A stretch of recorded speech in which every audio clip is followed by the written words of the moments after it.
Morning everyone. ഇന്ന് ഞാൻ നിങ്ങളുടെ മുന്നിലേക്ക് വന്നിരിക്കുന്നത് ഏറ്റവും പുതിയ മാസ്റ്റർ കീയുടെ ഒരു ക്ലാസ്സുമായിട്ടാണ്. അതായത് കേരള ഫിനാൻഷ്യൽ കോർപ്പറേഷൻ്റെ നോട്ടിഫിക്കേഷൻ വന്ന കാര്യം നിങ്ങളെല്ലാവരും അറിഞ്ഞിട്ടുണ്ടാകും അല്ലേ? എന്നാൽ നിങ്ങൾക്ക് വേണ്ടിയിട്ട് ഞങ്ങളൊരു ഫ്രീ സീരീസ് ക്ലാസ് അറേഞ്ച് ചെയ്തിട്ടുണ്ട്. ആ ക്ലാസ്സിൻ്റെ നമ്മുടെ ഒന്നാമത്തെ മൊഡ്യൂള് കേരള ഫിനാൻഷ്യൽ കോർപ്പറേഷൻ്റെ സിലബസിലെ ഒന്നാമത്തെ മൊഡ്യൂളിലെ ഒന്നാമത്തെ ടോപ്പിക്ക് നിങ്ങൾക്ക് തരാൻ വേണ്ടിയിട്ടാണ് വന്നിരിക്കുന്നത്. നമ്മൾ കൃത്യമായി ഈ ടോപ്പിക്കുമായി ബന്ധപ്പെട്ട എല്ലാ കാര്യങ്ങളും നമ്മൾ ഈ ക്ലാസ്സിൽ പറയുന്നതായിരിക്കും. അതുപോലെ തന്നെ ഇതുമായി ബന്ധപ്പെട്ട ഇതുവരെ PSC അല്ലെങ്കിൽ ഈ സബ്ജക്റ്റുമായി ബന്ധപ്പെട്ട് നടന്ന പ്രീവിയസ് ക്വസ്റ്റ്യൻ പേപ്പറും അതുപോലെ തന്നെ മോഡൽ എക്സാമും നമ്മൾ നടത്തുന്നതായിരിക്കും. അതുകൊണ്ട് നിങ്ങൾ എല്ലാവരും ക്ലാസ് കൃത്യമായി കാണുക, അതുപോലെ തന്നെ നോട്ടുകൾ കൃത്യമായി എഴുതിയെടുക്കുക, നന്നായിട്ട് പഠിക്കുക. സബ്ജക്റ്റിൻ്റെ എക്സാമുകളെല്ലാം തന്നെ വളരെ ഈസി ആയിട്ട് നമുക്ക് എഴുതിയെടുക്കാൻ പറ്റുന്ന എക്സാമുകളാണ് സബ്ജക്റ്റ് വൈസ് വരുന്നത്. ഒന്നാമത്തെ കാര്യം 60% ഉള്ളവർക്ക് മാത്രമേ ഇതിന് അപ്ലൈ ചെയ്യാൻ പറ്റത്തുള്ളൂ. അതുകൊണ്ട് തന്നെ എന്താണ്, നമുക്ക് ഒരു വലിയൊരു അവസരമല്ലേ അത്. അതുകൊണ്ട് ഈ അവസരം നിങ്ങളെല്ലാവരും പ്രയോജനപ്പെടുത്തുക. നമ്മുടെ ക്ലാസ്സുകൾ സ്റ്റാർട്ട് ചെയ്തിട്ടുണ്ട്. നിങ്ങളെല്ലാവരും ക്ലാസ് കണ്ടതിന് ശേഷം നിങ്ങൾ ജോയിൻ ചെയ്യുക. താഴെ ഡിസ്ക്രിപ്ഷൻ ബോക്സിൽ ലിങ്ക് അയച്ചിട്ടുണ്ട്. ആ ഗ്രൂപ്പിൽ, വാട്സപ്പ് ഗ്രൂപ്പിൽ ജോയിൻ ചെയ്യണം. നമുക്ക് നമ്മുടെ ക്ലാസ്സിലേക്ക് കിടക്കാം. ഒന്നാമത്തെ മൊഡ്യൂൾ നമുക്ക് പരിചയപ്പെടാം. എന്തൊക്കെ കാര്യങ്ങളായിരിക്കും ഒന്നാമത്തെ മൊഡ്യൂളിലുള്ളതെന്ന് ഒന്ന് നോക്കാം. അതായത് അക്കൗണ്ടിങ്, ഫിനാൻഷ്യൽ അക്കൗണ്ടിങ്, അതായത് ഒന്നാമത്തെ മൊഡ്യൂളിൽ 10 മാർക്കാണ് കേട്ടോ. അതിലെ അക്കൗണ്ടിങ്ങിലെ ഫിനാൻഷ്യൽ അക്കൗണ്ടിങ്ങിൻ്റെ കൺസെപ്റ്റ്, പ്രിൻസിപ്പിൾസ്, അക്കൗണ്ടിങ് സ്റ്റാൻഡേർഡ്സ്, അതുപോലെ തന്നെ ഒന്നാമത്തെ മൊഡ്യൂളാണ് കേട്ടോ. ഒന്നാമത്തെ മൊഡ്യൂളിലെ ആദ്യത്തെ ഭാഗം. അതുപോലെ തന്നെ സോൾ ട്രേഡറിൻ്റെ ഫിനാൻഷ്യൽ സ്റ്റേറ്റ്മെൻറ്റ്സ്. എന്താണ് സോൾ ട്രേഡറിൻ്റെ ഫിനാൻഷ്യൽ സ്റ്റേറ്റ്മെൻറ്റ്സ് എന്ന് പറഞ്ഞാൽ? അതായത് നോക്കേ, final accounts of sole trader, trading profit and loss account. നമ്മൾ കൊച്ചു ക്ലാസ് മുതലേ പഠിച്ചിട്ടുള്ള കാര്യമാണ്. കൊച്ചു ക്ലാസ് എന്ന് വെച്ചാൽ +2 +1 നമ്മൾ ആദ്യമായിട്ട് പഠിക്കുന്നത് അല്ലേ? ഓക്കെ. അതുപോലെ തന്നെ പിന്നെ പാർട്ട്ണർഷിപ്പ് പറയുമ്പോൾ എന്തൊക്കെ പറയും? അഡ്മിഷന്, റിട്ടയർമെൻറ്റ്, ദെൻ ഡിസൊല്യൂഷൻ, ദെൻ അടുത്ത് നോക്കിക്കേ പാർട്ട്ണർഷിപ്പ് ഫേമിൻ്റെ കാര്യമാണ്. Realisation of accounts, capital accounts, then insolvency of partner insolvent ആകുന്ന അവസ്ഥ. അതുപോലെ തന്നെ അക്കൗണ്ടിങ് ഫോർ കൺസൈൻമെൻറ്റ് അക്കൗണ്ടിനെ കുറിച്ചും, അതുപോലെ ഫൈനൽ അക്കൗണ്ട്സ് ഓഫ് കമ്പനീസിൻ്റെ ഫൈനൽ അക്കൗണ്ട്സും. ഇത് കൂടാതെ എന്താണ് computerised accounting and usage in software, computerised അക്കൗണ്ടിങ്ങും സോഫ്റ്റ്വെയർ യൂസേജിനെ കുറിച്ചും. ഇത്രയും കാര്യങ്ങൾ കൃത്യമായി പഠിച്ചു കഴിഞ്ഞാൽ 10 മാർക്ക് നമുക്ക് ഉറപ്പിക്കാൻ പറ്റും. ഓക്കെ, എന്നാൽ നമുക്ക് ഒന്നാമത്തെ ക്ലാസ്സിലേക്ക് പോകാം. എല്ലാവരും വാ കേട്ടോ.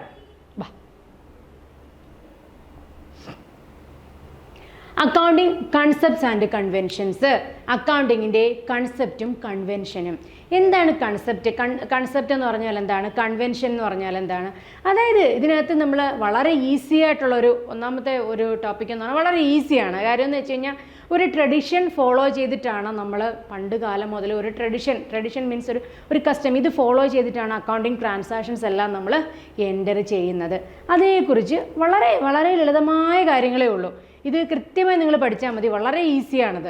നോക്കേ, അക്കൗണ്ടിങ്ങിൻ്റെ കൺവെൻഷൻസും കൺസെപ്റ്റും എന്താണെന്നുള്ളതാണ്. ഇത് ഒരിക്കലും ഫിൽ ഇൻ ദ ബ്ലാങ്ക്സിൽ ചോദിക്കത്തില്ല കേട്ടോ. നോക്കിക്കേ, ഇതെന്ന് പറഞ്ഞാൽ ബേസിക് അസംഷൻസ് ആണ്, ബേസിക്കലി ഉള്ള അസംഷൻസ് ആണ്, നിയമങ്ങളാണ്, റൂളുകളാണ്, അതുപോലെ തന്നെ principles which work the basis for recording business transactions and preparing accounts. അതായത് നമ്മളൊരു ട്രാൻസാക്ഷൻ ഇടപാടുകൾ ഏത് രീതിയിൽ റെക്കോർഡ് ചെയ്യുന്നു എന്നതിനെക്കുറിച്ചും, ബിസിനസ്സിലെ ഇടപാടുകളെ എങ്ങനെയാണ് നമ്മൾ റെക്കോർഡ് ചെയ്യുന്നത്, അതുപോലെ തന്നെ എങ്ങനെയാണ് അക്കൗണ്ട്സ് പ്രിപ്പയർ ചെയ്യുന്നത് എന്നതിനെക്കുറിച്ചുമാണ് എന്ത് പറയുന്നത് അക്കൗണ്ടിങ് കൺസെപ്റ്റ് എന്ന് പറയുന്നത്.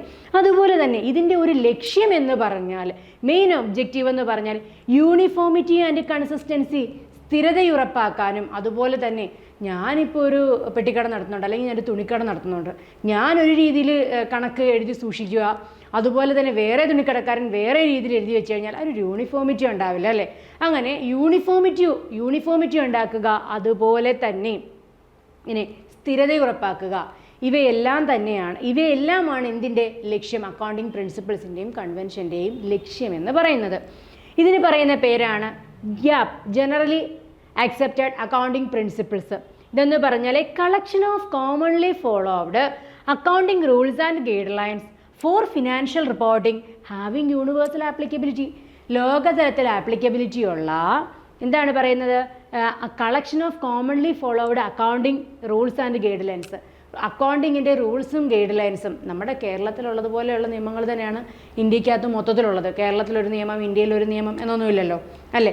എന്ന് പറഞ്ഞതുപോലെ അക്കൗണ്ട്സിലും യൂണിഫോമിറ്റി ഉണ്ടാക്കുക എന്നതാണ് പ്രിൻസിപ്പിൾസ് കൺവെൻഷൻ എന്നതുകൊണ്ട് അർത്ഥമാക്കുന്നത്. ഇത് വെറുതെ നോർമലി നിങ്ങൾ മനസ്സിലാക്കാൻ വേണ്ടിയിട്ട് പറഞ്ഞു എന്ന് മാത്രമേ ഉള്ളൂ. നമ്മൾ കാര്യത്തിലേക്ക് ഇനിയാണ് കടക്കാൻ പോകുന്നത്. ഓക്കെ അല്ലേ? നോക്കേ, ജനറലി അക്സെപ്റ്റഡ് അക്കൗണ്ടിങ് പ്രിൻസിപ്പിൾസ് എന്താണത്? ഇതെന്ന് പറഞ്ഞാൽ collection of commonly followed accounting rules and guidelines for financial reporting having universal applicability. ഇത് നോക്കിക്കേ, അക്കൗണ്ടിങ് പ്രിൻസിപ്പിൾസ് എന്ന് പറഞ്ഞാൽ നമ്മൾ എല്ലാ കമ്പനികളും ഉറപ്പായും ഫോളോ ചെയ്യേണ്ടുന്ന എന്താണ്? When reporting financial data, financial സാമ്പത്തിക ഇടപാടുകൾ, നമ്മൾ ഓരോ കാര്യങ്ങളെക്കുറിച്ചും വ്യക്തമായി എങ്ങനെയാണ് ട്രാൻസാക്ഷൻസിനെ എൻട്രി ചെയ്യുന്നത് എന്നതിനെക്കുറിച്ചും ഓരോന്നിനും ആ ഒരു ബേസിക്കലി നമ്മൾ ഓരോ കാര്യങ്ങൾ പറയുമ്പോൾ കൃത്യമായി പറഞ്ഞുതരാം. ഫിനാൻഷ്യൽ ഡേറ്റ എന്ന് പറഞ്ഞാൽ എന്താണെന്ന്, സാമ്പത്തികമായ ഡേറ്റാസിന് വേണ്ടിയിട്ടാണല്ലോ നമ്മൾ കൂടുതലും സാമ്പത്തികപരമായ കാര്യങ്ങൾ, ഇടപാടുകൾ എഴുതാൻ വേണ്ടിയിട്ടാണല്ലോ നമ്മൾ അക്കൗണ്ട്സ് കീപ്പ് ചെയ്യുന്നത്, അല്ലേ? Then reporting financial data the common set of US, നമ്മൾ കോമൺലി യൂസ് ചെയ്യുന്ന എവിടത്തെയാണ്? അമേരിക്കയിലെയാണ്.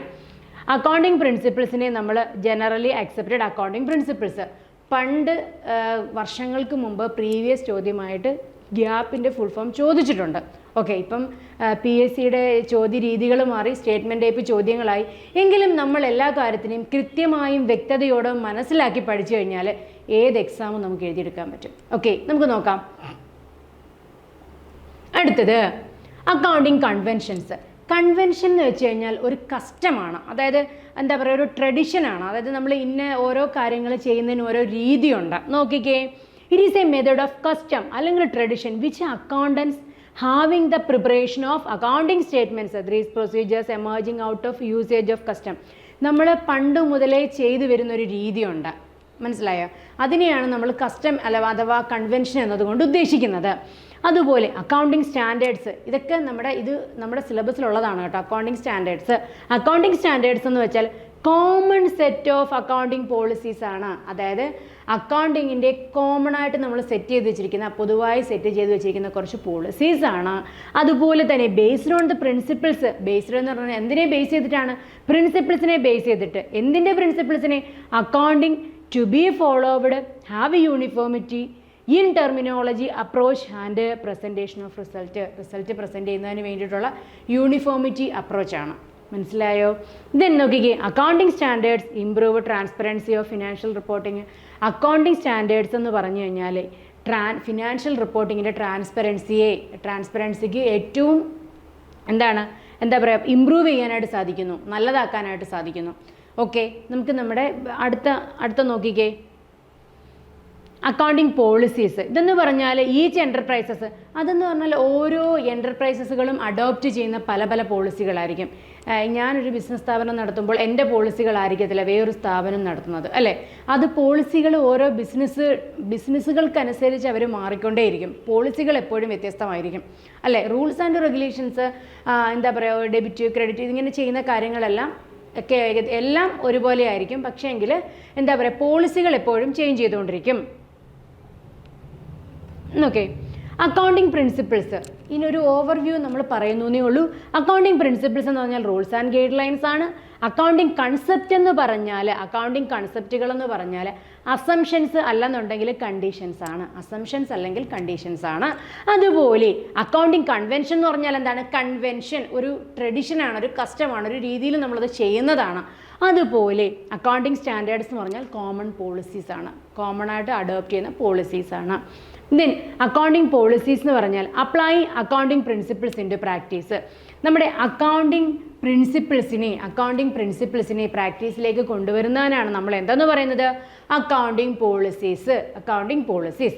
നോക്കിയേ, അക്കൗണ്ടിങ് പ്രിൻസിപ്പിൾസിനകത്ത് വരുന്ന കാര്യങ്ങളാണ് അക്കൗണ്ടിങ് കൺസെപ്റ്റും അക്കൗണ്ടിങ് കൺവെൻഷൻസും. ഓക്കെ, അക്കൗണ്ടിങ് പ്രിൻസിപ്പിൾസിനകത്ത് എന്തൊക്കെ വരുന്നുണ്ട്? കൺസെപ്റ്റും കൺവെൻഷൻസും വരുന്നുണ്ട്. ഓക്കെ, നമ്മൾ കൺസെപ്റ്റുകളിലേക്ക് പോവുകയാണ്. നമ്മളിതൊരു ഐഡിയ ആണ്. ഇതിനകത്തുനിന്ന് കൂടുതൽ ചോദ്യങ്ങൾ ഏതിൽ നിന്ന് വരും എന്നുള്ളത് ഞാൻ ക്ലാസ് ഓരോന്നിനെ കുറിച്ചും എക്സ്പ്ലെയിൻ ചെയ്യുമ്പോൾ പറഞ്ഞുതരാം. നോക്കിക്കേ, ഒന്നാമത്തെ കൺസെപ്റ്റാണ് business entity concept, going concern concept, money measurement, then accounting period concept, dual aspect, cost, matching concept. അടുത്ത റവന്യൂ റിയലൈസേഷൻ അഥവാ revenue recognition, verifiable objectivity, full disclosure principle, consistency, ഇത് റിപ്പീറ്റ് വന്നേ അല്ലേ, കൺസർവേറ്റിസം അഥവാ പ്രുഡൻസ്, ദെൻ മെറ്റീരിയാലിറ്റി. ഓക്കെ, ഇനി നമുക്ക് ഇതിൻ്റെ ഓരോന്നിനെക്കുറിച്ചും നമുക്ക് എക്സ്പ്ലനേഷൻ എടുത്ത് പഠിക്കാം. നോക്കേ, separate entity concept. Separate entity concept അതായത് കോമൺ ആയിട്ട് നമ്മൾ ഒരു എന്താ പറയുക, ഞാനൊരു ബിസിനസ് നടത്തുന്ന ഒരാളാണെന്ന് വെച്ചോ. സപ്പോസ് ഞാനൊരു ബിസിനസ്സുകാരനാണ്. ഞാൻ എൻ്റെ ബിസിനസ്സിലേക്ക് പൈസ ഇൻവെസ്റ്റ് ചെയ്യുന്നു. പക്ഷേ എൻ്റെ ബിസിനസ് നടത്തുന്ന സ്ഥാപനത്തിൻ്റെ പേര് എക്സ് ലിമിറ്റഡ്, എന്തെങ്കിലും വേറൊരു പേരായിരിക്കും. ഞാൻ എൻ്റെ പൈസ എടുത്താണ് ബിസിനസ് കൊടുക്കുന്നത്. അതായത് ഞാനെന്ന വ്യക്തിയും ആ ബിസിനസ് എൻ്റർപ്രൈസും രണ്ടും രണ്ടാണ്. മനസ്സിലായോ? ഓക്കെ, അതാണ് പറയുന്നത്. അക്കൗണ്ടിങ്ങിനകത്ത് business is considered to be a separate entity from proprietor. Business തുടങ്ങിയ വ്യക്തിയും ബിസിനസ്സും രണ്ടും രണ്ടാണ് എന്ന് പറയുന്നതാണ് എന്ത്? Business entity. എൻറ്റിറ്റി നിങ്ങൾ ഓർത്ത് വെച്ചേക്കുക, രണ്ടും രണ്ടാണ് എന്നുള്ളതാണ്. ഇതെന്താണ് പ്രിൻസിപ്പിൾ എന്ന ഡെഫിനിഷന് ചോദിക്കത്തില്ല, ഇതിൻ്റെ ആപ്ലിക്കേഷൻ ലെവലിലുള്ള ചോദ്യങ്ങളെ ചോദിക്കത്തുള്ളൂ. അതുകൊണ്ട് കാര്യങ്ങൾ മനസ്സിലാക്കി പഠിച്ചാൽ മതി. ഇപ്പോൾ ബിസിനസ്സും ബിസിനസ്സുകാരനും രണ്ടും രണ്ടാണ്. അതുകൊണ്ട് നമ്മൾ ഏത് രീതിയിൽ ട്രീറ്റ് ചെയ്യും? ഓക്കെ, നോക്കിയേ. Then when the proprietor brings money to the business, it is only considered as the liability of the firm. അതായത് ഞാനെന്ന വ്യക്തി ബിസിനസ്സിലേക്ക് പൈസ ഇൻവെസ്റ്റ് ചെയ്യുമ്പോൾ ബിസിനസ് എനിക്ക് പൈസ തരാനുണ്ട്. മനസ്സിലായോ? അപ്പം ഞാനൊരു വ്യക്തിയും ബിസിനസ് വേറൊരു വ്യക്തിയുമാണ്. ഈ ഒരു കാര്യം ചെയ്താൽ മതി. നമ്മൾ ബിസിനസ്സിലേക്ക് അങ്ങോട്ട് ഇൻവെസ്റ്റ് ചെയ്യുമ്പോൾ എന്നെ സംബന്ധിച്ചിടത്തോളം എനിക്കൊരു അസറ്റാണ്, ബിസിനസ്സിനെ സംബന്ധിച്ചിടത്തോളം അതൊരു ലയബിലിറ്റിയാണ്. ബിസിനസ് നാളെ എനിക്ക് തിരിച്ചു തരണം ഈ പൈസ. മനസ്സിലായോ? അത് രണ്ടും രണ്ടാണ് എന്നുള്ളൊരു കൺസെപ്റ്റിൽ എഴുതുന്നതുകൊണ്ടാണ്. അതുകൊണ്ടാണ് ഡ്രോയിങ്സ് വരുന്നത്.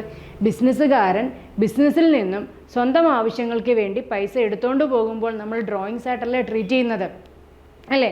മനസ്സിലായോ? പറയുന്നത് മനസ്സിലാവുന്നുണ്ടോ? അതായത് ഒരു ബിസിനസ്സുകാരൻ സ്വന്തം ബിസിനസ്സിൽ നിന്ന് തന്നെയാണ് പൈസ എടുത്തുകൊണ്ട് പോകുന്നത്. പക്ഷെ നമ്മൾ എങ്ങനെയാണ് ട്രീറ്റ് ചെയ്യുന്നത്? ഡ്രോയിങ്സ് ആയിട്ട് ട്രീറ്റ് ചെയ്യും, അല്ലേ? അതുപോലെ അങ്ങനെ ബിസിനസ്സും ബിസിനസ്സുകാരനും രണ്ടും രണ്ടാണ്. അത്രയേ ഉള്ളൂ, വേറെ കാര്യങ്ങളൊന്നുമില്ല. Then death or insolvency of proprietor does not affect the business. എന്താ പറയുക, ഞാനിപ്പോൾ ഒരു ബിസിനസ് ചെയ്തുകൊണ്ടിരുന്ന ഒരാളാണ്. എനിക്കൊരു തുണിക്കട ഉണ്ടായിരുന്നു. ഓക്കെ, ഞാനിങ്ങ് മരിച്ചു പോയി എന്ന് പറഞ്ഞ് ബിസിനസ് ഇല്ലാണ്ടാവും? ഇല്ല. അപ്പോൾ എൻ്റെ മക്കൾ നടത്തും, അല്ലെങ്കിൽ അടുത്ത ജനറേഷനുള്ളവർ നടത്തും, അല്ലേ? അങ്ങനെയല്ലേ സ്വാഭാവികമായിട്ട്. ഒരാളും മരിച്ചു എന്നും പറഞ്ഞിട്ട് ഒരിക്കലും ഒരു ബിസിനസ്സും നല്ല രീതിയിൽ നടക്കുന്ന ഒരു ബിസിനസ്സും മൈൻഡപ്പ് ചെയ്ത് പോകാറില്ല. അപ്പോൾ ഒന്നുമില്ല, നമ്മൾ ഇത്ര കാര്യം മാത്രമേ പറഞ്ഞുള്ളൂ. ബിസിനസ് എൻറ്റിറ്റി പ്രിൻസിപ്പിൾ എന്ന് വെച്ചാൽ ബിസിനസ്സുകാരനും ബിസിനസ്സും രണ്ടും രണ്ടായിട്ടാണ് നമ്മൾ അതിനെ ട്രീറ്റ് ചെയ്യുന്നത്. ഓക്കെ ആണോ? അടുത്ത് നോക്കേ, going concern concept. The most important കൺസെപ്റ്റാണ് ഗോയിങ് കൺസേൺ കൺസെപ്റ്റ്. എന്ന് വെച്ചാൽ ഏതൊരാളും ഒറ്റ കാര്യം ചിന്തിച്ചാൽ മതി. നിങ്ങളെല്ലാവരും ബിസിനസ് തുടങ്ങുകയാണ്. നാളെ ഇത് പൂട്ടിക്കെട്ടാൻ വേണ്ടിയിട്ടാണോ ബിസിനസ് തുടങ്ങുന്നത്? ഒരിക്കലും അല്ല. ഞാനിപ്പോൾ ഒരു ബിസിനസ് സ്റ്റാർട്ട് ചെയ്ത് എന്തിനാ? എനിക്ക് വീണ്ടും പിന്നെയും എൻ്റെ സന്തതി പരമ്പരകളെല്ലാം തന്നെ ഈ ബിസിനസ് കൊണ്ട് ജീവിക്കണം എന്ന് വിചാരിച്ചിട്ടല്ല ഞാനൊരു ബിസിനസ് തുടങ്ങുന്നത്. ഞാൻ കുറേ ലക്ഷങ്ങൾ കൊണ്ടൊന്ന് മുടക്കിയിട്ട് നാളെ ഇതങ്ങ് പൊട്ടിപ്പോട്ടെ എന്ന് പറഞ്ഞ് തുടങ്ങും? ഇല്ല. എന്താ പറയുക, നമ്മൾ നല്ലതിനെക്കുറിച്ച് ചിന്തിച്ചിട്ടാണ് ഏറ്റവും നല്ലത് നമുക്ക് വീണ്ടും ഉണ്ടാകും എന്നുള്ളൊരു പ്രതീക്ഷയോടുകൂടിയല്ലേ നമ്മൾ ബിസിനസ് സ്റ്റാർട്ട് ചെയ്യുന്നത്. അത് തന്നെയാണ് ഗോയിങ് കൺസേൺ കൺസെപ്റ്റ് എന്ന് പറഞ്ഞാൽ. Assumed that the business will continue for A long period, it will never end. ഇത് ഒരിക്കലും അവസാനിക്കുന്നില്ല എന്നുള്ള കൺസെപ്റ്റോട് കൂടിയാണ് ഒരു ബിസിനസ്സുകാരൻ ബിസിനസ് സ്റ്റാർട്ട് ചെയ്യുന്നത്. അതാണ് ഗോയിങ് കൺസേൺ. ലോങ് ടൈമിലേക്ക് ഒരു ബിസിനസ് സ്റ്റാർട്ട് ചെയ്യുന്നു. അതുപോലെ ഇതിനകത്ത് കുറച്ച് കാര്യങ്ങളുണ്ട്. ഇത് ഒരിക്കലും ഗോയിങ് കൺസേൺ കൺസെപ്റ്റ് എന്താണെന്ന് ഒരിക്കലും ഫിൽ ഇൻ ദ ബ്ലാങ്ക്സിൽ ചോദിക്കത്തില്ല. ഇതിൻ്റെ ആപ്ലിക്കേഷൻ ലെവലിലെ ചോദ്യങ്ങൾ ചോദിക്കും. അത് നമ്മൾ ചോദ്യ പേപ്പറുകൾ പരിചയപ്പെടുമ്പോൾ നമുക്ക് മനസ്സിലാവും. ഓക്കെ, നോക്കേ. Depreciation charge on fixed asset. Depreciation fixed അസറ്റിന് ചാർജ് ചെയ്യുന്നു. നമ്മൾ വാങ്ങിക്കുന്ന ഫിക്സഡ് അസറ്റിന് ഡിപ്രീസിയേഷൻ ചാർജ് ചെയ്യത്തില്ലേ? എന്തുകൊണ്ടാണ് ഡിപ്രീസിയേഷൻ ചാർജ് ചെയ്യുന്നത്? നമ്മൾ ഒരു വർഷത്തേക്കല്ല ഉപയോഗിക്കുന്നത്, വീണ്ടും നമ്മൾ എന്താ പറയുക, ഇനി വീണ്ടും എല്ലാ വർഷവും നമ്മൾ ഉപയോഗിച്ചുകൊണ്ടിരിക്കുകയല്ലേ. അതുപോലെ തന്നെ ഡിപ്രീസിയേഷനെ കുറിച്ച് പറയാനാണെങ്കിൽ ഒരുപാട് കാര്യങ്ങളുണ്ട്. അത് ഡിപ്രീസിയേഷൻ്റെ ക്ലാസ്സിൽ നമുക്ക് സംസാരിക്കാം. ഓക്കെ, ഡിപ്രീസിയേഷൻ ഫിക്സഡ് അസറ്റിന് ചാർജ് ചെയ്യുന്നതും അതുപോലെ സെപ്പറേറ്റ് എക്സ്പെൻഡിച്ചർ അതുപോലെ ക്യാപിറ്റൽ എക്സ്പെൻഡിച്ചർ എന്നും റവന്യൂ എക്സ്പെൻഡിച്ചർ എന്നും രണ്ടായിട്ട് എക്സ്പെൻഡിച്ചറിനെ നമ്മൾ കാണിക്കാറുണ്ട്. എന്താണ് ഈ ക്യാപിറ്റൽ എക്സ്പെൻഡിച്ചർ, എന്താണ് റവന്യൂ എക്സ്പെൻഡിച്ചർ? ഒന്നുമില്ല, നമ്മളൊരു എമൗണ്ട്, ഒരു ഹ്യൂജ് എമൗണ്ട് നമ്മൾ എമൗണ്ട് എന്തിനു വേണ്ടിയിട്ട്, ഫിക്സഡ് അസറ്റിന് വേണ്ടിയിട്ട് ഇൻവെസ്റ്റ് ചെയ്യുന്നു. അതിൻ്റെ റിസൾട്ട് എന്ന് പറഞ്ഞു കഴിഞ്ഞാൽ ഒരു വർഷത്തിൽ കൂടുതലാണ് അതിൻ്റെ ബെനിഫിറ്റ് കിട്ടുന്നതെന്നുണ്ടെങ്കിൽ അതിനെ ക്യാപിറ്റൽ എക്സ്പെൻഡിച്ചർ എന്നും, ഒരു വർഷത്തിൽ താഴത്തേക്കുള്ള ബെനിഫിറ്റ് ആണെന്നുണ്ടെങ്കിൽ റവന്യൂ എക്സ്പെൻഡിച്ചർ എന്നും പറയും. പിന്നെ വേറൊരു ടൈപ്പ് എക്സ്പെൻഡിച്ചർ ഉണ്ട്, ഡെഫേർഡ് റവന്യൂ എക്സ്പെൻഡിച്ചർ. വലിയ എമൗണ്ടുകൾ നമ്മളിപ്പം അഡ്വർടൈസ്മെൻറ്റിനൊക്കെ വേണ്ടിയിട്ട് വലിയ എമൗണ്ടുകൾ ഒക്കെ ചിലവാകുന്ന സമയത്ത് നമുക്ക്, അപ്പോൾ ഉദാഹരണത്തിന് ഞാനിപ്പോൾ ഒരു ജുവലറി സ്റ്റാർട്ട് ചെയ്യുന്നു, ഞാൻ ഐശ്വര്യ റോയിയെ വിളിച്ചിട്ടാണ് ആടെടുക്കുന്നത്. എന്നിട്ട് അവരുടെ ഒരു പ്രതിഫലം ആയിട്ട് ഞാൻ 5 കോടി രൂപ കൊടുക്കുന്നു. അപ്പോൾ എൻ്റെ ആകെയുള്ള എനിക്ക് എന്താ പറയുക, ആ വർഷം ആകെ കിട്ടിയത് 2-3 ലക്ഷം, അല്ലെങ്കിൽ ഇവിടെ 10 ലക്ഷം രൂപയായിരിക്കും ലാഭം കിട്ടുന്നത്. അപ്പോഴെന്ത് സംഭവിക്കും? ഞാൻ പറഞ്ഞാൽ മനസ്സിലാവുന്നുണ്ടോ? അപ്പോൾ എന്ത് സംഭവിക്കും? എനിക്ക് ആകെ 10 ലക്ഷം രൂപയുടെ ലാഭമേ ഉള്ളൂ. ആ വർഷം ഞാൻ 5 കോടി രൂപ ചിലവാക്കിയിട്ടാണ് ഐശ്വര്യ റോയിയെ വിളിച്ചിട്ട് ഒരു അഡ്വർടൈസ്മെൻറ്റ് നടത്തിയത് അല്ലേ? അപ്പം ഞാൻ ഈ 10 ലക്ഷം രൂപ കിട്ടിയ ലാഭം കിട്ടിയതിനകത്ത് നീ 5 കോടി രൂപ എഴുതി തള്ളാൻ എനിക്ക് പറ്റുമോ? പറ്റത്തില്ല. അപ്പം ഞാൻ എന്ത് ചെയ്യും? തൽക്കാലം 1 ലക്ഷം രൂപ എഴുതി തള്ളിയിട്ട് ഡെഫേർഡ് റവന്യൂ എക്സ്പെൻഡിച്ചർ ബാലൻസ് ഷീറ്റിൽ അസറ്റ് സൈഡിൽ കാണിക്കും. പിന്നെ ഓരോ വർഷവും നമ്മൾ റൈറ്റ് ഓഫ് ചെയ്ത് കളയും. പോട്ടെ, അതവിടെ നിൽക്കട്ടെ, അതല്ല നമ്മളിവിടെ പറഞ്ഞുകൊണ്ടിരുന്നത്. ഇപ്പോൾ ഡെഫേർഡ് റവന്യൂ എക്സ്പെൻഡിച്ചർ എന്ന് പറഞ്ഞൊരു എക്സ്പെൻഡിച്ചർ ഉണ്ട് എന്ന് നിങ്ങൾ ഓർത്ത് വെച്ചേക്കാം. ഓക്കെ നമുക്ക് പറയാം. ദെൻ അങ്ങനെ ഫിക്സഡ് അസറ്റിന് ഡിപ്രീസിയേഷൻ ചാർജ് ചെയ്യുന്നതും, അതുപോലെ സെപ്പറേറ്റ് എക്സ്പെൻഡിച്ചർ ക്യാപിറ്റൽ എക്സ്പെൻഡിച്ചർ എന്നും റവന്യൂ എക്സ്പെൻഡിച്ചർ എന്നും കാണിക്കുന്നു. അതുപോലെ തന്നെ ഗുഡ്സ് ക്രെഡിറ്റിന് വിൽക്കുന്നു. മനസ്സിലായില്ലേ? എൻ്റെ ബിസിനസ് ഇനിയുമുണ്ട്, അടുത്ത മാസം നിങ്ങൾ തന്നാലും മതി, ക്രെഡിറ്റിന് വിൽക്കുന്നു. അതുപോലെ തന്നെ ഞാൻ പ്രീപെയ്ഡായിട്ട് എക്സ്പെൻസുകൾ അടയ്ക്കുന്നു. അപ്പം നാളത്തേക്കുള്ള, ഇനി അടുത്ത മാസത്തേക്കുള്ള എമൗണ്ട്, ഇപ്പം ഇൻഷുറൻസ് തന്നെ അടുത്ത മാസമാണ് ശരിക്കും പറഞ്ഞാൽ മെച്ചൂർഡായി വരുന്നത്. പക്ഷേ ഞാൻ ഈ മാസം അടയ്ക്കുന്നു. എന്തുകൊണ്ടാണ്? എൻ്റെ ബിസിനസ് ഇനിയും അങ്ങോട്ട് പോകുന്നുണ്ട്, പ്രവർത്തിക്കുന്നുണ്ട്, ഞാൻ ഇന്നോ നാളെയോ നിർത്തുന്നില്ല. ഓക്കെ, അതുപോലെ തന്നെ ഔട്ട്സ്റ്റാൻഡിങ് ഇൻകം എക്സെട്ര കൊടുക്കാനുള്ള, ഞാനിപ്പം ജീവിച്ചിരിപ്പുണ്ട്, നാളെ നിങ്ങൾക്ക് തരാനുള്ള പൈസ നമ്മൾ കൊടുക്കുന്നില്ല, അടുത്ത മാസം തരാടേ എന്ന് പറയുന്നു. അപ്പോൾ എന്താ, നമ്മുടെ ബിസിനസ് അടുത്ത മാസവും ഉണ്ട്. അതായത് ഗോയിങ് കൺസേൺ കൺസെപ്റ്റ് എന്ന് പറഞ്ഞാൽ ഉദ്ദേശിക്കുന്നത്, ഒരു ബിസിനസ്സുകാരൻ ഒരു ബിസിനസ് സ്റ്റാർട്ട് ചെയ്യുന്നത് ഇൻഡെഫിനിറ്റ് പീരീഡിലേക്കായിരിക്കും ഒരു ബിസിനസ്സുകാരൻ ബിസിനസ് സ്റ്റാർട്ട് ചെയ്യുന്നത്. അതുപോലെ തന്നെ ഇത്തരം കാര്യങ്ങൾ നിങ്ങൾ ഓർത്ത് വെച്ചേക്കാം.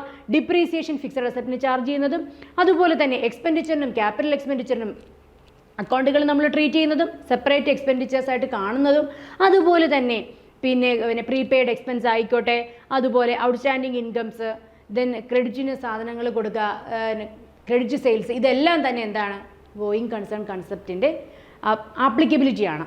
അതുപോലെ തന്നെ going concern is the fundamental accounting ഇക്വേഷനാണ്. അതുപോലെ തന്നെ ഗോയിങ് കൺസേൺ പ്രിൻസിപ്പിൾ എന്ന് പറഞ്ഞാൽ ഫണ്ടമെൻ്റൽ അക്കൗണ്ടിങ് ഇക്വേഷനാണ് കേട്ടോ. അടുത്ത് നോക്കിക്കേ, മണി മെഷർമെൻറ്റ് കൺസെപ്റ്റ്. അതായത് ബിസിനസ്സിൽ നടക്കുന്ന ഏതൊരു ട്രാൻസാക്ഷനും പണത്തിനെ വെച്ചിട്ടാണ് നമ്മൾ അളക്കുന്നത്. അല്ലാണ്ട് സെൻറ്റിമെൻറ്റ്സ് വെച്ചൊന്നും ഒരു കാര്യവും ചെയ്യാറില്ല. നമുക്കങ്ങനെ പറയാൻ പറ്റുമോ? കണക്കുകൾ എഴുതിയല്ലേ നമ്മൾ സൂക്ഷിക്കുന്നത്. പണമിടപാടുകൾ കൃത്യമായി നമ്മൾ കണക്കുകൾ സൂക്ഷിക്കാറുണ്ട്. Transactions involving money or money's worth will be record in the books of business. ബിസിനസ്സുകളിലെ പണമിടപാടുകളായ കാര്യങ്ങളാണ് എൻ്റർ ചെയ്യുന്നത്. അതുപോലെ തന്നെ ക്വാളിറ്റി, എക്സ്പീരിയൻസ് ഓഫ് എംപ്ലോയീസ്, അതുപോലെ തന്നെ raw materials, barter transactions, then it cannot be record in the books of accounts. അതായത് നമുക്ക് സെൻറ്റിമെൻറ്റ്സോ ക്വാളിഫിക്കേഷൻസോ അല്ലെങ്കിൽ എംപ്ലോയീസിൻ്റെ ക്വാളിറ്റിയെക്കുറിച്ച് ഇത്തരം കാര്യങ്ങളൊന്നും തന്നെ നമ്മൾ റെക്കോർഡ് ചെയ്യാറില്ല. എന്ന് വെച്ചാൽ മോണിറ്ററി ടേംസിലുള്ള കാര്യങ്ങൾ മാത്രമേ നമ്മൾ റെക്കോർഡ് ചെയ്യാറുള്ളൂ, മറന്നു പോകരുത്. അടുത്ത് നോക്കിക്കേ, accounting records only those transactions that can be expressed in terms of money, പണം, അത് മാത്രമേ നമ്മൾ റെക്കോർഡ് ചെയ്യാറുള്ളൂ. അത് മാത്രം നിങ്ങൾ ഓർത്ത് വെച്ചേക്കുക. ഓക്കെ, അടുത്ത് നോക്കിക്കേ, ഡ്യുവൽ ആസ്പെക്റ്റ് കൺസെപ്റ്റ്. ഏറ്റവും ഇമ്പോർട്ടൻ്റ് ആയിട്ടുള്ള ഒരു കൺസെപ്റ്റാണ് ഡ്യുവൽ ആസ്പെക്റ്റ്. അതായത് ഈ കൺസെപ്റ്റ് പ്രകാരം എല്ലാ ട്രാൻസാക്ഷനും 2 ആസ്പെക്റ്റ് ഉണ്ട്. ഒരു റിസീവിങ് ആസ്പെക്റ്റും ഒരു ഗിവിങ് ആസ്പെക്റ്റും. ഒരു റിസീവിങ് ആസ്പെക്റ്റും ഉണ്ട്, ഗിവിങ് ആസ്പെക്റ്റും ഉണ്ട്. നോക്കിക്കേ, the receiving aspect is called debit and giving is called credit. ഒരു കൊടുക്കൽ വാങ്ങലുകളുടെ ഈക്വാലിറ്റി, അതാണ് എന്താ പറയുക ഡ്യുവൽ ആസ്പെക്റ്റ് എന്ന് പറഞ്ഞാൽ.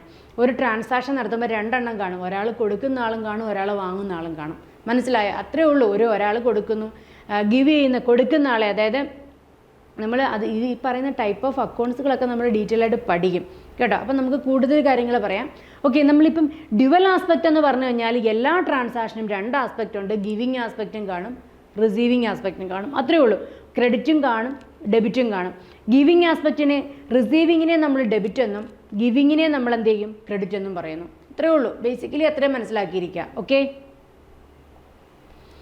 Then cost concept. Cost concept എന്ന് വെച്ചാൽ this principles requires that all the transaction should be record in their acquisition cost.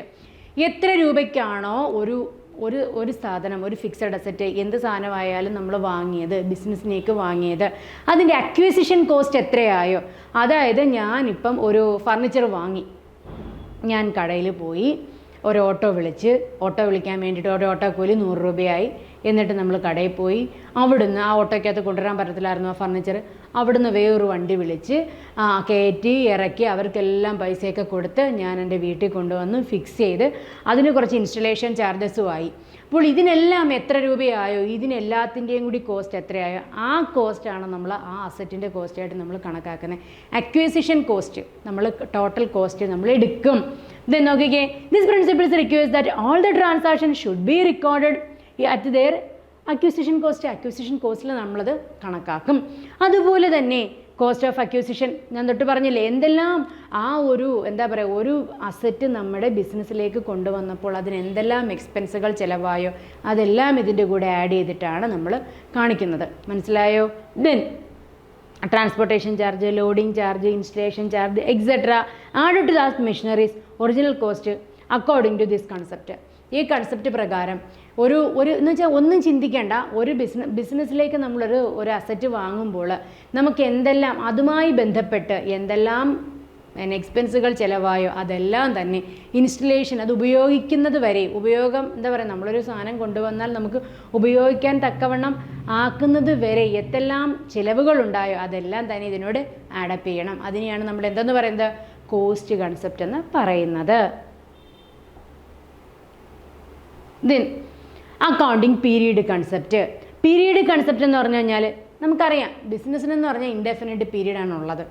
ബിസിനസ്സിന് നമ്മൾ തുടങ്ങിയിരിക്കുന്ന ഗോയിങ് കൺസേൺ കൺസെപ്റ്റ് പഠിച്ചപ്പോൾ പറഞ്ഞു ഇൻഡെഫിനിറ്റ് പീരീഡ് ആണുള്ളത് എന്നും പറഞ്ഞുകൊണ്ട് ഇൻഡെഫിനിറ്റ് പീരീഡിലേക്ക് നമുക്ക് കണക്കുകൾ എഴുതി വയ്ക്കാൻ പറ്റുമോ? Then business man must stop and see the financial position and profit and loss regular interval in order to make right decisions. ഞാനൊരു ബിസിനസ് സ്റ്റാർട്ട് ചെയ്തു.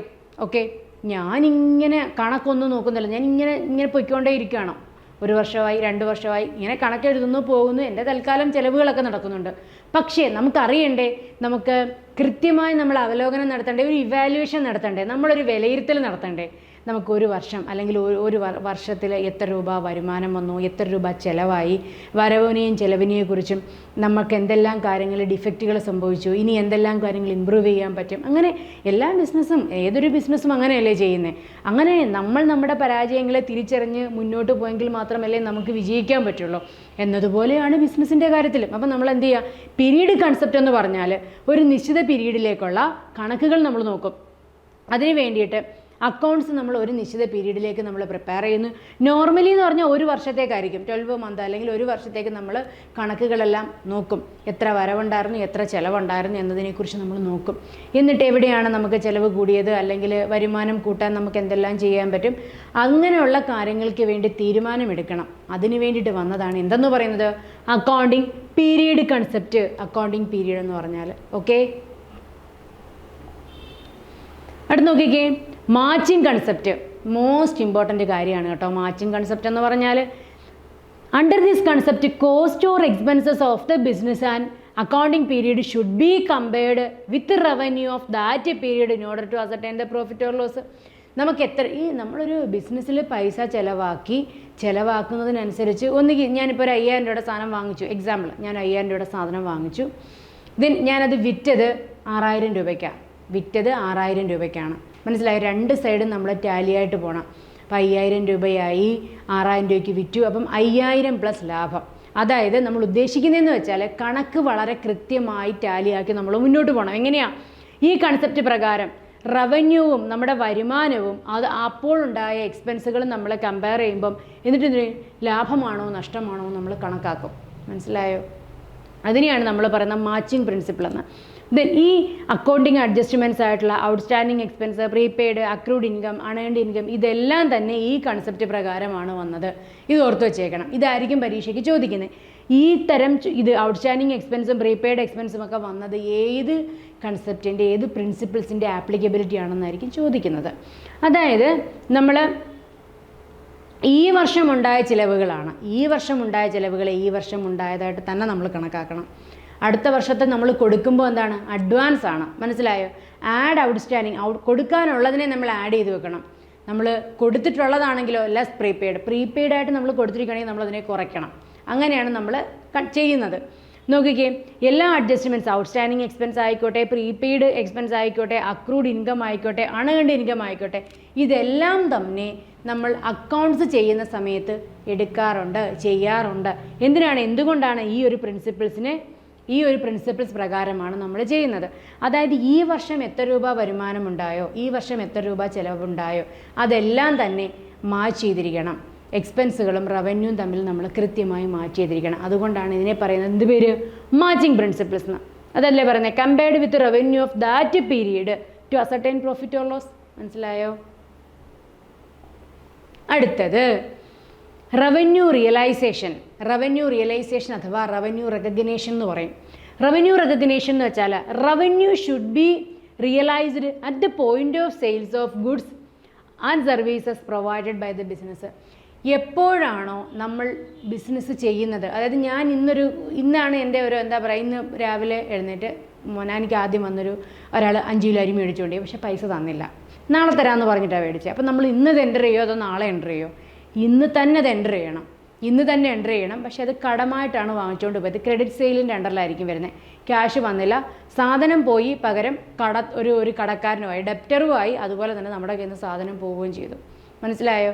എന്നതുപോലെ നമ്മൾ എന്താ പറയുക, അതായത് revenue should be realised at the point of sale of goods and services provide by the ബിസിനസ്സിൽ നിന്ന് എപ്പോഴാണോ അത് പോയത് അപ്പോൾ തന്നെ നമ്മൾ അതിനെ എൻ്റർ ചെയ്തിരിക്കണം. Then okay, under this concept, revenue is earned or recognized as earned at the point of sales, which the title of ownership of goods passes from the seller to buyer. സെല്ലറിൽ നിന്നും ബയറിലേക്ക് പോകുമ്പോൾ തന്നെ നമ്മൾ ട്രാൻസാക്ഷനായിട്ട് തന്നെ അതിനെ കാണിക്കണം. Then exceptions, higher purchase സിസ്റ്റവും contract അക്കൗണ്ടിലും ഒക്കെ ഉള്ളൂ. അതായത് ഹയർ പർച്ചേസ് സിസ്റ്റം എന്ന് പറഞ്ഞു കഴിഞ്ഞാൽ ലാസ്റ്റ് പേയ്മെൻറ്റ് അടയ്ക്കുമ്പോൾ മാത്രമാണ് ഓണർഷിപ്പ് പോകുന്നത്, ഗുഡ്സിൻ്റെ ഓണർഷിപ്പ് പോകുന്നത്. ഹയർ പർച്ചേസ് ആൻഡ് ഇൻസ്റ്റാൾമെൻറ്റ് സിസ്റ്റത്തിൽ നമ്മൾ കൃത്യമായിട്ടത് പഠിക്കും കേട്ടോ. അപ്പോൾ നമുക്ക് നോക്കാം.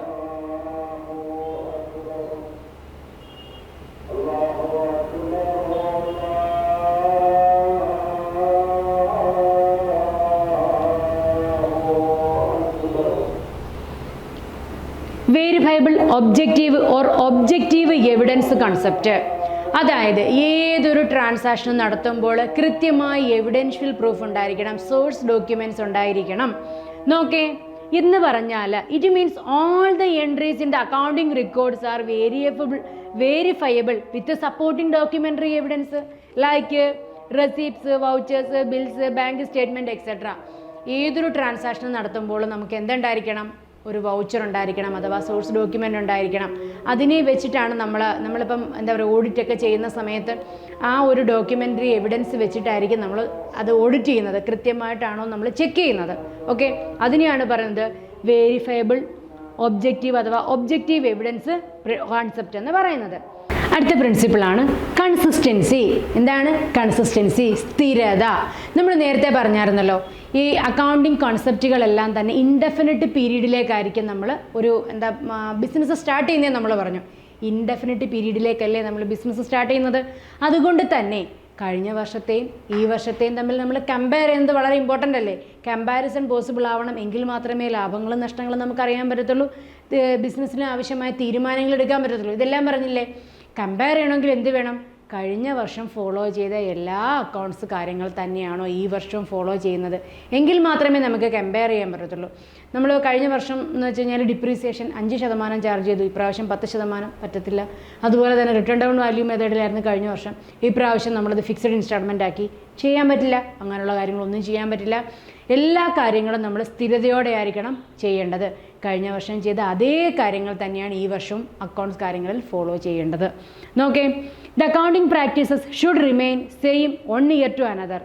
ഇതെന്ന് പറഞ്ഞാൽ കമ്പയർ ചെയ്യാൻ വേണ്ടിയിട്ടാണ് നമ്മൾ ഇങ്ങനെ ചെയ്യുന്നത്. അതുപോലെ തന്നെ ഒരു എക്സാമ്പിൾ പറഞ്ഞു കഴിഞ്ഞാൽ, ക്ലോസിംഗ് സ്റ്റോക്കിനെ നമ്മൾ വാല്യൂ ചെയ്യുന്നത് കോസ്റ്റ് പ്രൈസ് അല്ലെങ്കിൽ മാർക്കറ്റ് പ്രൈസ് ഏതാണോ ഏറ്റവും കുറവ് എന്നതിനനുസരിച്ചാണ് എന്ന് വെച്ചോ. അങ്ങനെ ആ ഒരു രീതിയിലാണ് നമ്മൾ അക്കൗണ്ട് വർക്കെല്ലാം ചെയ്തിരിക്കുന്നത് എന്നുണ്ടെങ്കിൽ, അതല്ല എന്നുണ്ടെങ്കിൽ ഡിപ്രീസിയേഷനെ നമ്മൾ എന്താ പറയുക, ഫിക്സഡ് ഇൻസ്റ്റാൾമെൻറ്റ് വ്യവസ്ഥയിലാണ് ചാർജ് ചെയ്തുകൊണ്ടിരുന്നത്. പെട്ടെന്ന് മാറ്റം വന്നു, അങ്ങനെ ചെയ്യാൻ പറ്റത്തില്ല. അതായത് എന്തെല്ലാം പോളിസികൾ നമ്മൾ അഡോപ്റ്റ് ചെയ്തിട്ടുണ്ടോ അത് കൺസിസ്റ്റൻ്റ് ആയിരിക്കണം, സ്ഥിരമായിരിക്കണം.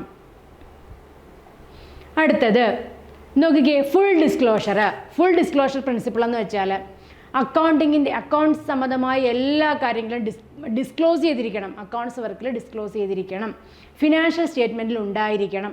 അതായത് accounting statement should disclose all the material fact about the ബിസിനസ്സിൻ്റെ എല്ലാ മെറ്റീരിയൽ ഫാക്റ്റും ഡിസ്ക്ലോസ് ചെയ്തിരിക്കണം for the benefit of the users. ആർക്ക് വേണ്ടിയിട്ടാണ്? യൂസേഴ്സിന് വേണ്ടിയിട്ടാണ്. Okay, then it means that profit and loss and balance sheet of the business should disclose the true state of affairs of the business. Correct ലാഭമാണോ നഷ്ടമാണോ എന്നുള്ളതിൻ്റെ correct position നമ്മൾ കാണിച്ചിരിക്കണം, കൃത്യമായി അത് കാണിച്ചിരിക്കണം.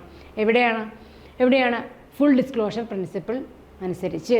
അതുപോലെ തന്നെ the practice of giving explanatory statement, എക്സ്പ്ലനേഷന്, അതായത് നമ്മൾ ഫുട് നോട്ടായിട്ട് നമ്മൾ ഈ പ്രാവശ്യം കുറച്ച് ചാരിറ്റി ചെയ്തു, കാണിച്ചേ പറ്റൂ. ഓക്കെ, ചാരിറ്റി ആയിട്ട് കാണിച്ചേ പറ്റത്തുള്ളൂ. ദെൻ സ്റ്റേറ്റ്മെൻറ്റ് എന്ന് വെച്ച് കഴിഞ്ഞാൽ എന്തെങ്കിലും ഒരു കാര്യം നമ്മൾ ചെയ്തിട്ടുണ്ടെങ്കിൽ അതിൻ്റെ എക്സ്പ്ലനേഷൻ അക്കൗണ്ടിങ് സ്റ്റേറ്റ്മെൻറ്റിനകത്ത് കാണിച്ചിരിക്കണം, ഫുട് നോട്ടായിട്ട് കാണിച്ചിരിക്കണം. അതുപോലെ തന്നെ മെത്തേഡ് ഓഫ് വാല്യൂഷൻ ഓഫ് സ്റ്റോക്കിനെ എങ്ങനെ വാല്യൂ ചെയ്തിരിക്കുന്നു, ദെൻ എങ്ങനെയാണ് ഡിപ്രീസിയേഷനെ കാൽക്കുലേറ്റ് ചെയ്തിരിക്കുന്നത്, ഇതെല്ലാം നമ്മൾ അക്കൗണ്ട്സിൽ കാണിച്ചിരിക്കണം, ഫുൾ ഡിസ്ക്ലോസ് ചെയ്തിരിക്കണം. അതുപോലെ കണ്ടിജൻ്റ് അസറ്റ്, കണ്ടിജൻ്റ് ലയബിലിറ്റി, ഡെപ്റ്റ് due by directors are done in the convention of full disclosure. അതായത് കണ്ടിജൻ്റ് അസറ്റ് എന്ന് പറഞ്ഞാൽ എന്താ? കണ്ടിജൻ്റ് അസറ്റ്, കണ്ടിജൻ്റ് ലയബിലിറ്റി കണ്ടിജൻസിയാണ്. ചിലപ്പം കിട്ടാം, ചിലപ്പം കിട്ടാതിരിക്കാം. മനസ്സിലായോ? അത്തരം അസറ്റുകളാണെങ്കിലും ലയബിലിറ്റികളാണെങ്കിലും നമ്മൾ കൃത്യമായി കാണിച്ചിരിക്കണം. ഫുൾ ഡിസ്ക്ലോഷർ പ്രിൻസിപ്പിൾ പ്രകാരം എല്ലാ കാര്യങ്ങളും നമ്മൾ ഡിസ്ക്ലോസ് ചെയ്തിരിക്കണം. ഓക്കെ ആണോ? അടുത്തത് പ്രുഡൻസ് അഥവാ കൺസർവേറ്റിസം. ദ മോസ്റ്റ് ഇമ്പോർട്ടൻ്റ് ആയിട്ടുള്ള ഒരു കൺസെപ്റ്റാണ് പ്രുഡൻസ് അല്ലെങ്കിൽ കൺസർവേറ്റിസം എന്ന് പറയുന്നത്. ഇതിനകത്തുനിന്ന് എന്തായാലും ഒരു ചോദ്യം ഉണ്ടാവും, ഉറപ്പായിട്ടും ചോദ്യം ഉണ്ടാവും. എന്ന് വെച്ചാൽ ഒരു ബിസിനസ്സുകാരൻ ബിസിനസ് സ്റ്റാർട്ട് ചെയ്യുമ്പോൾ ലാഭത്തെ പ്രതീക്ഷിക്കുന്നില്ല, നഷ്ടത്തെ പ്രതീക്ഷിക്കുന്നുണ്ട് എന്നതാണ് ഇതിൻ്റെ രത്നചുരുക്കം. അതായത് നമ്മൾ ഒരിക്കലും ആൻറ്റിസിപ്പേറ്റഡ് പ്രോഫിറ്റുകൾക്ക് വേണ്ടിയിട്ട് കണക്കുകൾ anticipated profit are not considered. ഇനി ഭാവിയിൽ ഇത്രത്തോളം ലാഭം ഉണ്ടാകുമെന്ന് കൺസിഡർ ചെയ്യത്തില്ല, പക്ഷേ നഷ്ടമുണ്ടാകും എന്നുള്ളൊരു പ്രിക്വേഷൻ എടുക്കുകയും ചെയ്യും. എന്താണ് പറയുന്നത്? കൺസിഡേർഡ് ആൾ പോസിബിൾ ലോസസ്, നഷ്ടമുണ്ടാകും എന്നുള്ളതിനെക്കുറിച്ചുള്ളൊരു പോളിസി നമ്മൾ എടുക്കും. അതായത് നമ്മൾ എക്സാമ്പിൾ പറഞ്ഞു കഴിഞ്ഞാൽ പ്രൊവിഷൻ നമ്മൾ ക്രിയേറ്റ് ചെയ്യുന്നു. ഇതെല്ലാം തന്നെ നമ്മുടെ പ്രുഡൻസുമായി ബന്ധപ്പെട്ടുള്ള കാര്യങ്ങളാണ്. അതിനെക്കുറിച്ച് ഞാൻ വ്യക്തമായി പറഞ്ഞു തരാം. ഇന്ന് നോക്കിക്കേ, അതായത് ക്ലോസിംഗ് സ്റ്റോക്ക് കോസ്റ്റ് പ്രൈസിലോ മാർക്കറ്റ് പ്രൈസിലോ, അതായത് ഞാനിപ്പോൾ 5000 രൂപയ്ക്കാണ് സാധനം വാങ്ങിച്ചത്, പക്ഷേ ഇപ്പോൾ അത് മാർക്കറ്റിൽ വിറ്റ് കഴിഞ്ഞാൽ 3500 രൂപയേ ഉള്ളൂ. ഞാനിപ്പോൾ ഏത് രീതിയിൽ വാല്യൂ ചെയ്യും അല്ലേ? ഞാനപ്പോൾ എന്ത് ചെയ്യും? എത്ര രൂപയാണോ മാർക്കറ്റിൽ കിട്ടുന്നത് അതിനനുസരിച്ചായിരിക്കും ഞാൻ വാല്യൂ ചെയ്യുന്നത്.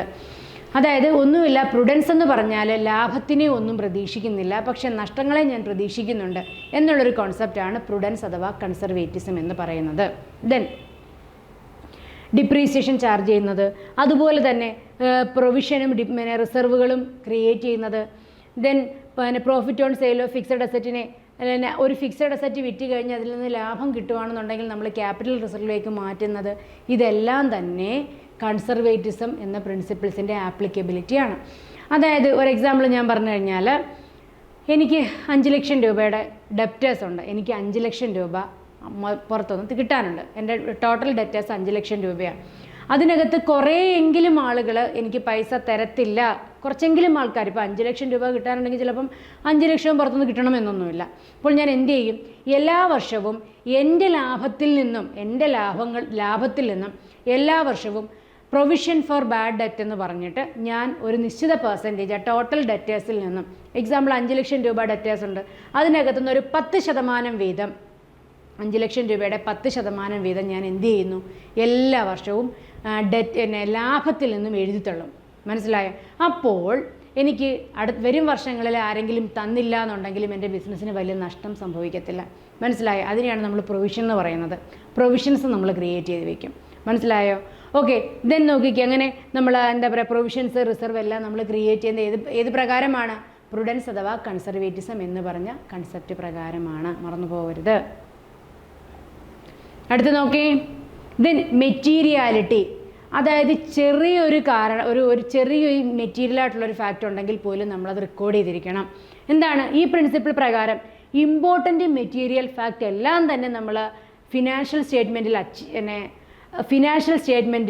അറ്റാച്ച് ചെയ്തിരിക്കണം.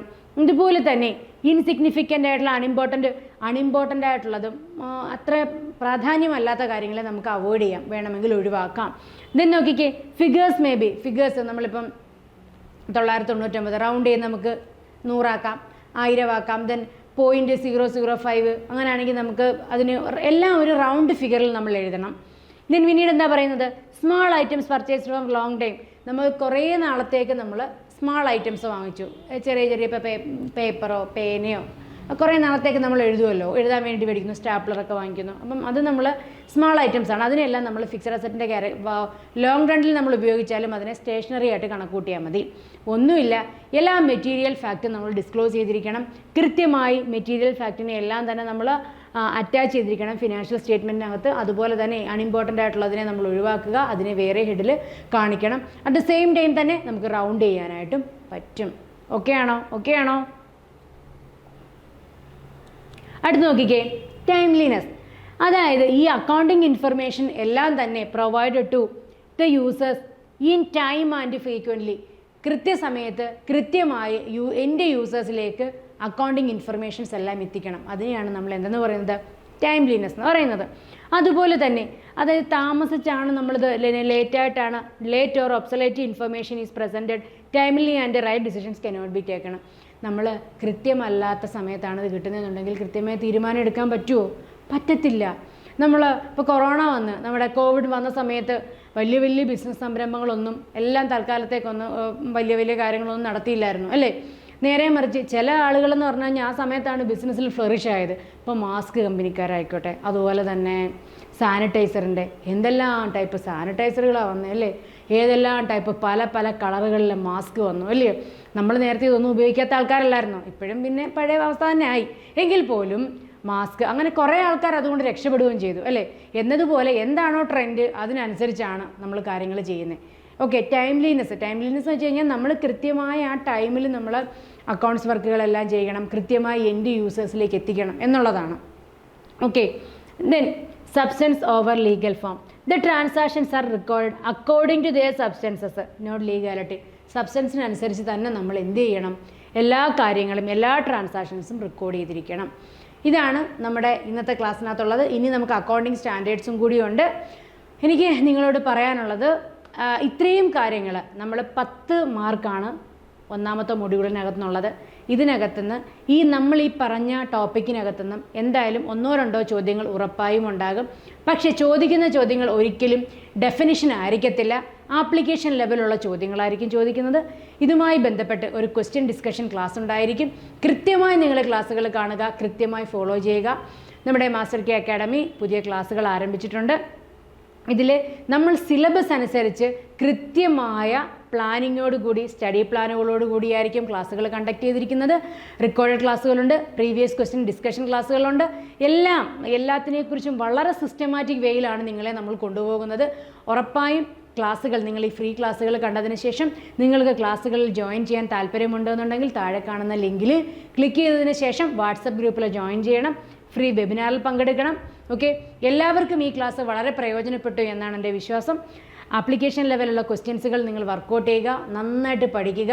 ഏറ്റവും വലിയ പ്രത്യേകതയെന്ന് പറഞ്ഞാൽ ഈ ഒരു നോട്ടിഫിക്കേഷനിൽ ആപ്ലിക്കേഷൻസിൻ്റെ എണ്ണം വളരെ കുറവായിരിക്കും.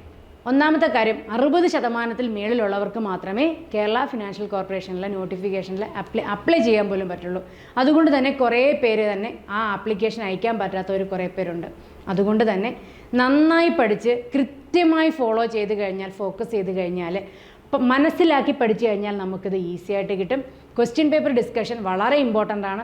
പ്രീവിയസ് ക്വസ്റ്റ്യൻ പേപ്പർ എന്തായാലും നിങ്ങൾ കണ്ടിരിക്കണം. ഇതുമായി ബന്ധപ്പെട്ട് പ്രീവിയസ് ക്വസ്റ്റ്യൻ പേപ്പർ എന്തൊക്കെ ചോദ്യങ്ങളാണ്, ഏത് മേഖലയിൽ നിന്നാണ് ചോദ്യങ്ങൾ വന്നിരിക്കുന്നതിനെക്കുറിച്ച് നിങ്ങൾ അറിയണം. അതുകൊണ്ട് നന്നായിട്ട് പഠിക്കുക. ഏറ്റവും നല്ല റിസൾട്ട് നിങ്ങൾക്ക് ഉണ്ടാവട്ടെ. നിങ്ങൾക്ക് എല്ലാവർക്കും ജോലി കിട്ടട്ടെ എന്ന് ആത്മാർത്ഥമായി പ്രാർത്ഥിക്കുന്നു. എല്ലാവർക്കും നല്ലതുണ്ടാവട്ടെ. ഓക്കെ ഡിയേഴ്സ്, നമുക്ക് വീണ്ടും കാണാം.